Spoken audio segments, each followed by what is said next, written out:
This show isn't just for people with ADHD. It's also for anyone curious enough to understand us better.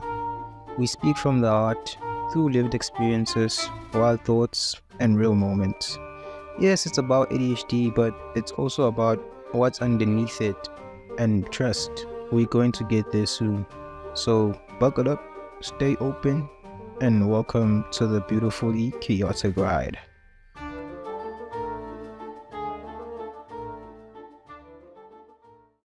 Hey yo, what's the glue? What's the go? What's the easy? It's your super news host. Okay, now y'all have to recommend a name for me in the comment section. I'm gonna pick the best out of all of them. But then I'm here to bring you guys the creative news, cause we have to know what's going on in the creative side of things. Cause they're quoting it on their highest. Damn. So without any waste of time, let's just get into it, man. So on the 24th, there's this artist from Welcome Free State called Mac the Word Machine. He dropped an album called Klabalang. He's under Optical Milk Records. The boy is fire. Super MC. I'm gonna preview a young track for y'all just to feel the taste. And yeah, go check him out on SoundCloud. Pull up, I got some fella when niggas burn splits more than the flames in hell. Niggas ain't about the truth, they pierce more pussy like nail on wool. You can tell nowadays, everybody. Moving on, Dakwan Sesao is hosting a book listening session on the 10th of May at Nikki's in Newtown. It's free entry, so you don't have any excuses. If you're a bookworm, you love poetry, you love wine, come through, chill with us at Nikki's. And lastly, the Kwalas dropped their debut album Egalini. So far for me, it's very fire, man. It's fire. I have a few favorites like CV, Kwalas Chant, iPhone, yeah, I'm feeling good about like hip-hop this year, sure. So yeah, thank you guys for tuning in. Enjoy the show.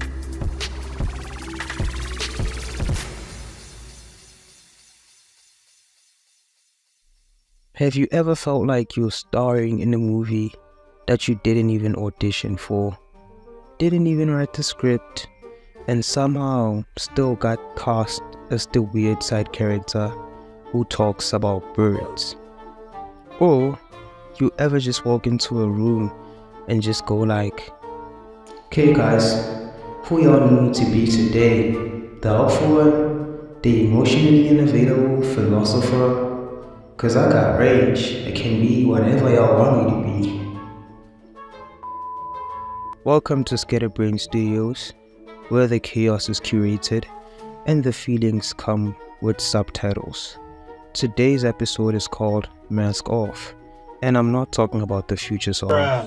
Calm the down. Let's talk about the masks we wear, not the COVID ones, because those were at least medically useful. I'm talking about the personality masks, the little roles we play to avoid being judged, rejected, or thrown out like your favorite ADHD notebook you left in a taxi once. Okay, now that you know the drill, let's talk about overcompensation. If you have ADHD, you are familiar with the concept of doing the absolute most in situations that don't even require it. It's like we wake up in the morning and think, what's the least I can do to make up for all the chaos I caused yesterday? And so we hustle, like we're trying to prove to the universe that we deserve to breathe. And here's the thing about ADHD and productivity. For us, working hard isn't just about getting things done. It's about creating a buffer. We hustle to mask the fact that we are barely hanging on the thread. And we're like, if I hit 17 deadlines, I'll at least look like I've got it together. But deep inside, bro, we're just trying to keep it from falling apart. We turn into productivity machines, but like the type that go full steam ahead but have no map to the destination. We burn so much energy trying to make up for being too much that we forget to slow down and realize we're actually achieving nothing. We say things like, I can't possibly take a break. I just sent 4 emails and watched a motivational YouTube video, so I'm basically an entrepreneur right now. But all we're really doing is running in place like hamsters on caffeine.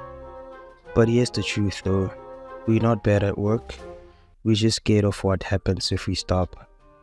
Like, if we stop moving, it's like the ADHD monster shows up and it's like, you're about to feel everything right now. And the silence feels louder.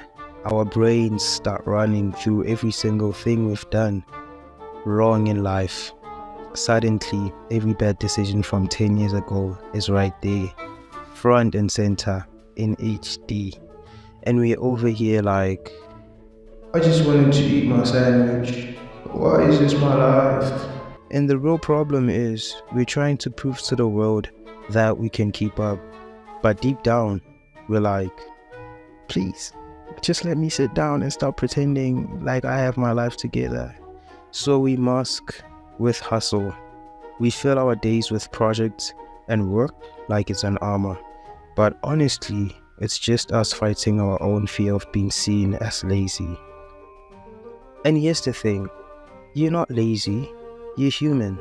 And sometimes humanity means showing up for yourself and slowing down just to breathe. And if anyone tries to guilt trip you about taking a break, just hit them with the, sorry, I was busy saving my sanity. Don't worry about it.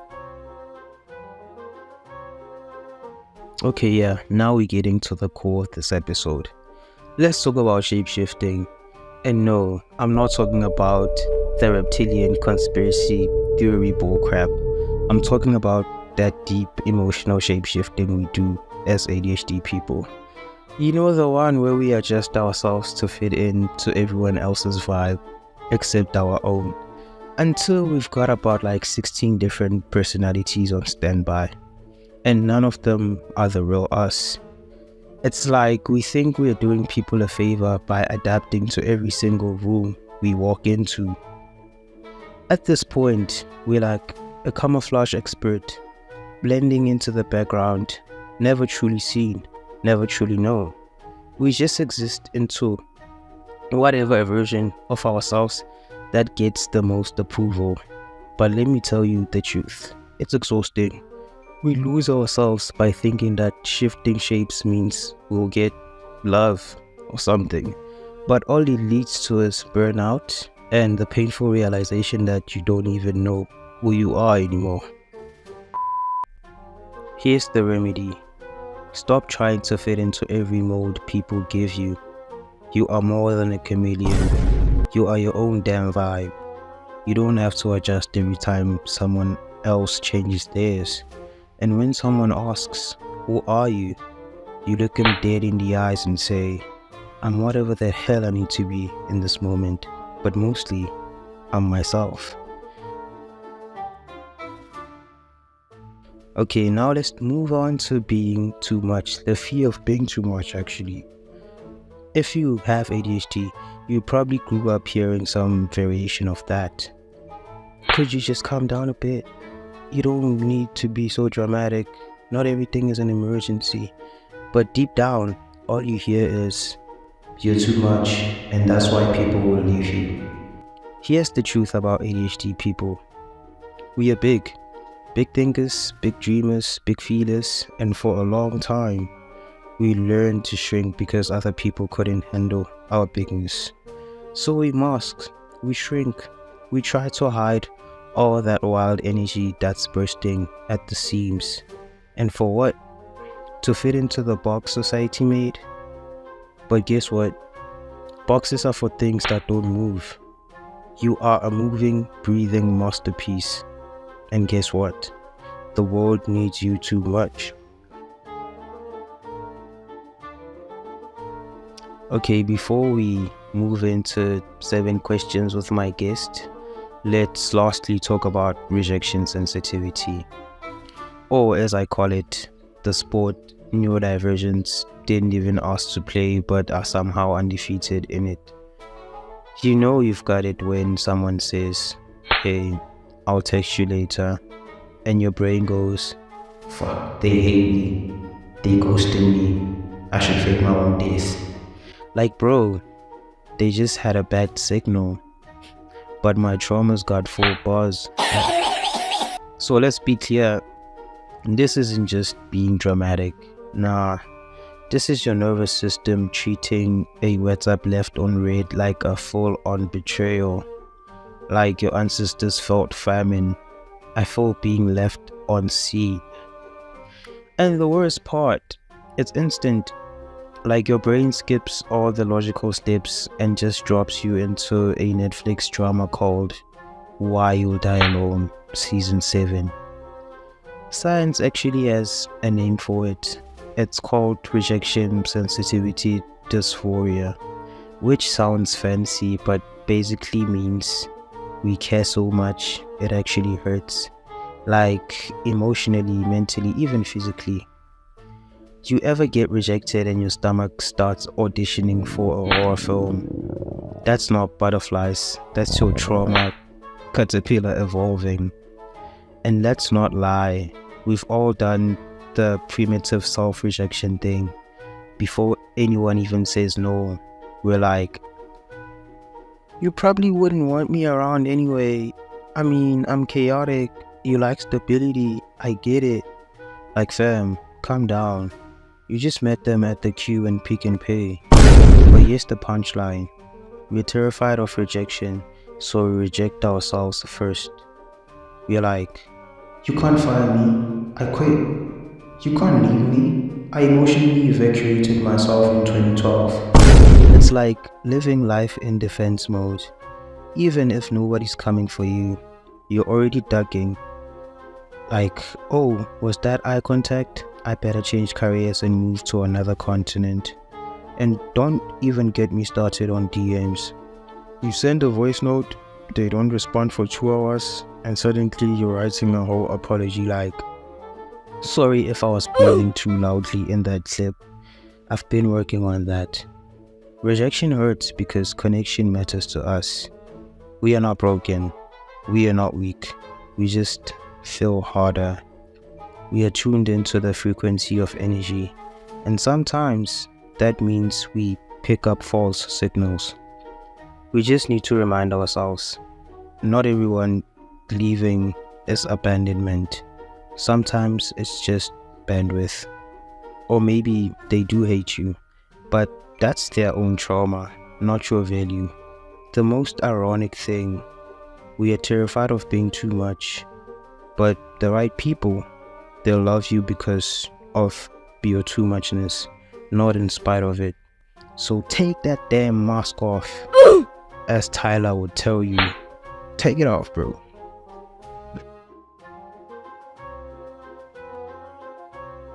So my guest has finally arrived. She's kinda shy to introduce herself, you feel me? But I'm gonna be doing 7 questions with AM NIMBLE. And when the show ends, she's gonna share us with a young poetry performance. Maybe she'll introduce herself there. Yeah. So without any waste of time, let's just get to it. What's one thing you've stopped pretending to like just to please people? I have 2 things actually. It is definitely commercial music and fast fashion. I feel like fast fashion is basic, so is commercial music, because it's all about what is trending. It's all about what is fast. It's all about how many people are on that shit right now. So that's something about that gives me an ache. It's like, why do we have to do the same things? We were made so differently, but we are falling into the patterns of the same ways. We dress the same, we speak the same, we listen to the same music. Even the mentality is now the same. So I don't like that very much, and I don't know, I don't like it. And I feel like our people could do better, or we could do better. What's something you had to mask about yourself, but now you embrace it unapologetically? To be honest, my being. I was like, Okay, let's start here. I grew up in a household that forced me to have a duplicate self that would show out into the world that they were more comfortable with than who I actually was. And so, with that, you can only pretend for so long, you know. So I guess I got tired of being anything except for who I am. It didn't feel authentic. I wasn't authentic and I wasn't walking in my power. So I guess I'm on a new journey to unlearn what I thought to be true and necessary, and more of what it is that I need for myself and what it is that makes me feel good and makes me feel like I've stepped into my authenticity. So definitely, it goes back to pleasing people, people pleasing. And I would say it's not been that long since I discovered that I might be, neurospicy. So it's a lot of questionable things people with ADHD do, So I was just that person. Even some kids at school used to call me weird. I didn't even understand it. Why? But yeah, I feel like that's also another thing that I had to mask because I grew up with normal people, people who didn't have these things. I wasn't educated about it. I didn't know anything about it. So it just also always felt like an unsettling feeling, of like, who am I? Why am I doing things the way I'm doing them? Why am I acting like this? Why does my body react like this to things? Why do I make these expressions? Things like that. So most of my life, that was me just trying to like hide this thing that I'm not even aware of, hide this thing that I don't even know what it is, and I just really thought that I would be unsettled for the rest of my life. So definitely one of the crucial things I had to mask, which was very difficult because I wasn't myself for all of that time of masking, If you could untell a lie you've told just to fit in, what would it be? What would it be? I think that would be that people need saving. I've just always been that type of a person to, Captain Save a Hole, Captain Save anybody who's in need, Captain Save anybody who seems like they're drowning or struggling, but without the realization that not everybody wants to be saved, and only a person can save, themselves. Only them, they can like put in that effort in themselves to make sure that they see the other side. So that is definitely that lie I had to remove from my mind. Even now it's kind of hard because I could see myself having the solutions to helping this problem. To helping this person with this problem. But I have to hold myself back because it's not my battle to fight, but it's their battle to fight and their lessons to learn. So I can't do any of that to other people or for them in that matter. What's a moment where you realized trying to be someone else just didn't work for you? The moment that I realized that trying to be somebody else didn't work out for me is when I felt uneasy. I felt like there was the first telling sign when I felt out of touch with myself. I guess that was one of the first lies I've told myself. I felt uneasy. I felt like I wasn't doing something that was in alignment. Something that wasn't in alignment. It was more of like serving an entity that resides within me rather than serving myself. Trying to feed off of this thing, but it can never be satisfied because it is not from a place of authenticity. So I had to recondition my mind as to who I am to me, and as to what brings me to my authenticity, because with it lacking is me pretending to be somebody else, it's me not living in my power, me not living in my authenticity, which kind of defeats the whole purpose of why we were brought here to begin with. Because we're meant to worship ourselves low-key, to give glory to who we are. Even to parts of ourselves that people don't understand, even to parts of ourselves that are misunderstood, to parts of ourselves that are questionable. But that's good because that makes us who we are. If your authentic self had a fashion style, what would it be called?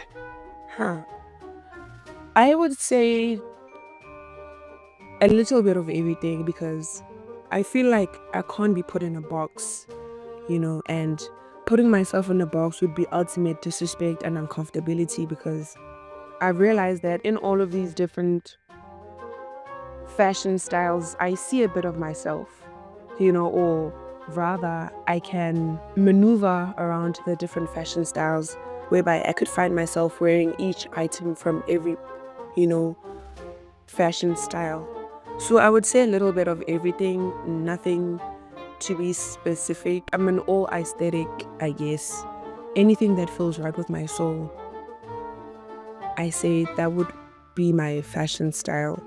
Anything that gravitates closer towards who I am and my authenticity is definitely my fashion style. Biggest oops, I overshared moment. Either I say too little or I say too much. There's literally no in between with me. I feel like I have these with you almost all the time. People whom I'm overly comfortable with, I always have those. So it's like, if I'm comfortable, yes, best believe that that's what's gonna happen. That I am gonna overshare and then probably regret it later because I've done too much and now I have to kill you. But I can't, because I can't stomach living with the guilt. So it's now I just have to thrive off of the flashbacks of the shit that I said. So yeah, definitely mostly when I'm with you, because I feel comfortable and we have the same mind basically. So there's an understanding that doesn't need explanation in depth, Yeah. What's the wildest hyperfixation you've ever had? I think the wildest hyperfixation I've had is definitely relationships. I hyperfixate on relationships. I make it my entire personality. Make it my entire personality. I let it gravitate towards me, or I gravitate towards it.